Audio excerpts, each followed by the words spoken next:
Walking Dead Season 5, Episode 3, Four Walls and a Roof. This episode, just like, it made me realize they really tricked us with the trailer they came out with because before the season actually started, everyone had a set storyline. Everyone thought, like, hey, they're going to be with Gareth for a little bit, and for whatever reason, somehow they aren't just going to kill him off and he's going to be with the group for a little bit and they're going to be in Terminus for a little bit and then they're going to escape and for some reason the teams are going to work together. And then episode 1 comes out, there goes Terminus, completely gone. And then episode 2 is sort of in the middle. And then episode 3, which is right now, boom, Gareth is gone. All the other people are gone too. And the characters are just like, yep, solve that problem. Like all the bad guys are just gone. So I have no idea what to expect for the rest of this season. I mean, it's hard to know where they're gonna go because not only did they kill off the rest of the Terminus people, but half the group, well, I can't say half the group, but some of the group did already leave to go to Washington. So even that plot line seems like it's gone now, or at least it's been split to a specific set of characters and not the entire group. So this episode threw in a lot of different curveballs as far as the main storyline of the season and who will or will not be the main bad guys, and it kind of gives me ideas who they might actually bring in, which a lot of people have suspected, but I don't know. I mean, it's actually really cool that they did it this way because it is fairly similar to the comics, just like the actual scenes they had with Bob, where he said the stuff he said in this episode, where it's like, you know, tainted meat, all of that stuff was straight from the comics. And by the end of this episode, it's a lot like the comic books, where the actual hunters in the comics aren't really that big of a deal. Like they're bad because they're of course cannibalistic hunters. They're trying to kill the group, but ultimately, it's a lot like this season where they really weren't that big of a threat. They were like a minor stopgap. It might have been a couple of issues, but they weren't like the big bad. Like, oh, we have to do this and do that to take these guys out. They honestly pretty much did exactly what they did in this episode, I believe, and they took those guys out like nothing. It was just like they were an issue. They took out one person and ate their leg who was already bit anyway, so they didn't really do much to advance that person's demise, I guess. But they did that, and then they were kind of a bit of a nuisance, and then they got killed off, and that was in the comic books, and it was just like that in this. So there's like some stuff that they might be leading up to, which could be very similar to the comics, which would be insane if that's what they end up doing so soon. But this was a great episode, and with all the stuff that happened, they kind of created all these different plot lines, and by the end of the episode, one of the plot lines, which was Daryl and Carol, kind of joins back into the main plot line. But with some of the characters, like Abraham and his people and Glenn and Maggie, with them leaving to go to Washington, that's one storyline. We still have Beth, which is another, which we're finally going to get to see next week, so I'm excited for that.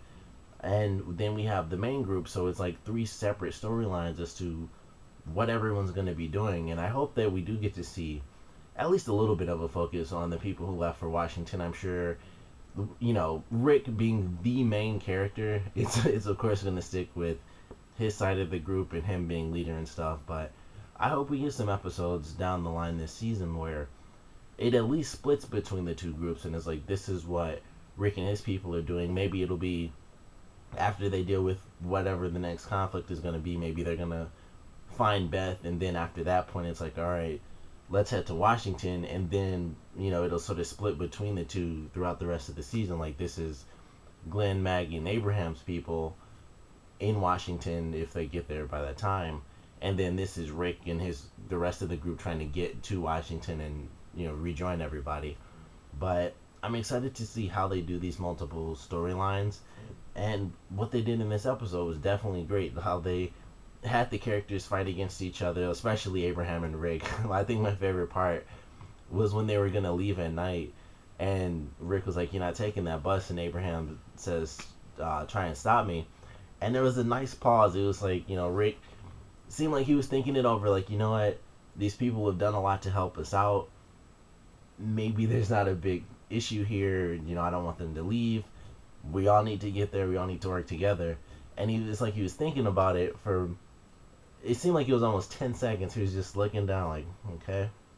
And then he does like the slow walk, and Abraham's looking, and he just like hands his gun to Eugene, like, here you go, and like we're about to start punching each other. So I enjoyed that little scene. It was really nice.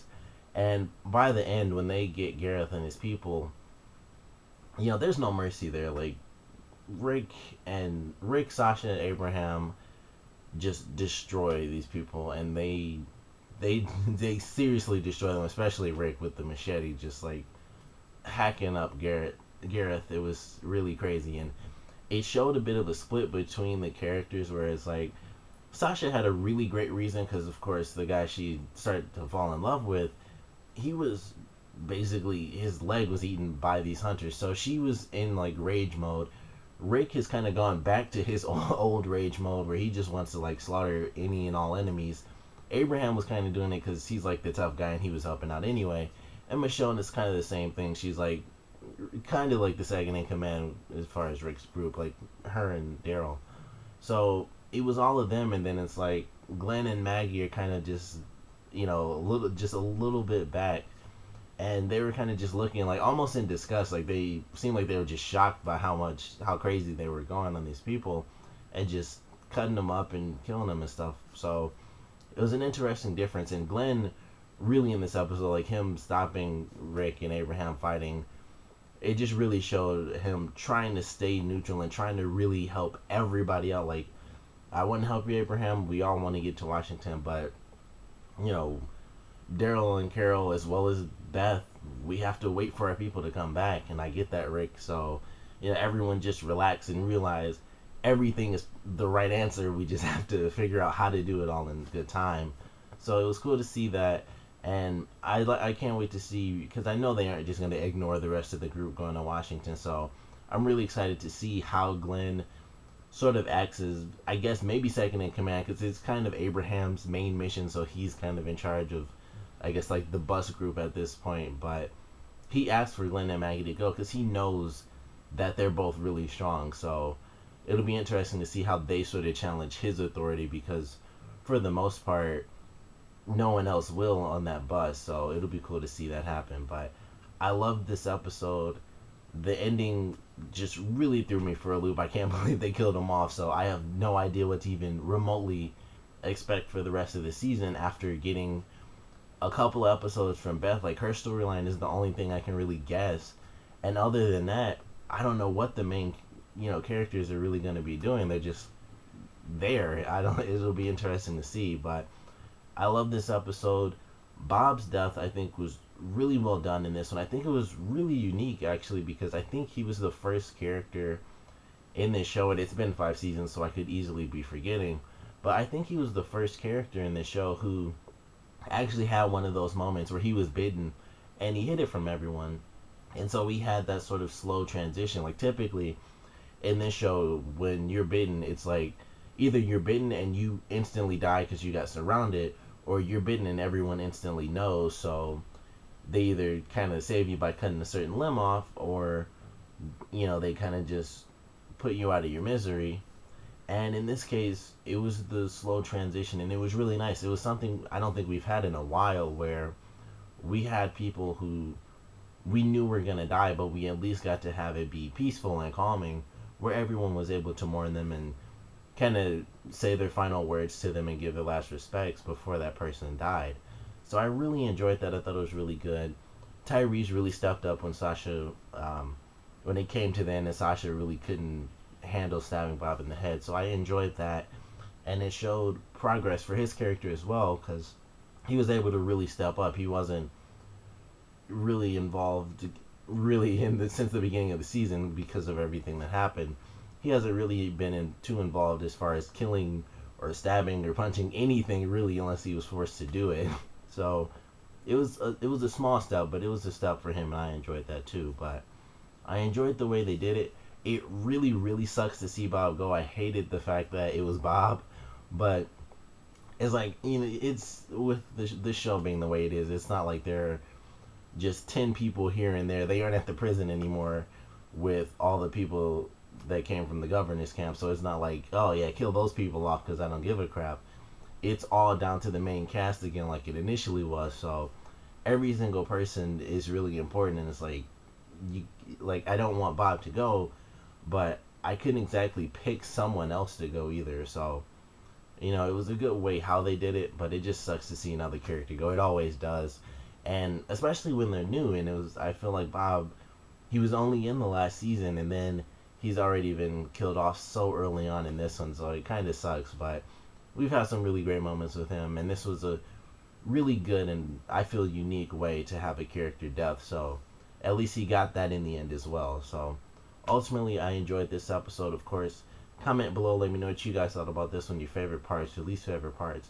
And of course, next week is all about Beth. So what do you guys want to see? Like, what are your guesses for that? Because based on the preview, it kind of looked like she was in Atlanta, and I know that this season they do go back to Atlanta. I don't know if that's going to be where Beth is, but that's kind of what it looked like to me when she looked out the window for like a split second. But what do you guys want to see, and what do you guys think is going on with Beth, and I guess the crazy cop woman and the weird hospital stuff, all that?